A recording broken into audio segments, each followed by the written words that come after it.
In today's 2-minute photo Friday, I'm going to try and talk to you about a wedding photo in under 2 minutes. Okay, add the 2 minutes. Let's go. So this image was taken at the wedding of Lynne and Lewis, who were married in an outdoor wedding ceremony at Shottle Hall, which is set in the rolling hills of Derbyshire.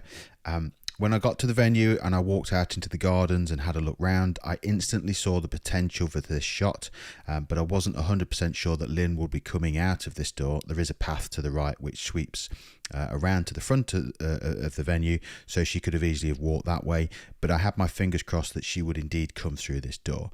Now, there is obviously a bit of luck involved in taking pictures at weddings. You are not in control of how people walk, how they smile, how they stand, but you do have control of seeing things and putting yourself in a position to be able to capture an image should all the pieces land in the right spot, and that's what happened for this photo. So quick tech check before we go on. This image was taken on a Sony A1 using the stunning 50mm 1.2 GM lens. I love the 50mm for walking down the aisle shots, just feels about right. So why does this shot work for me?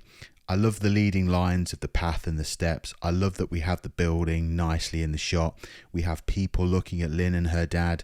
We have Lewis, the groom, in the left of the frame. And finally, we have Lynne and her dad perfectly framed in the doorway.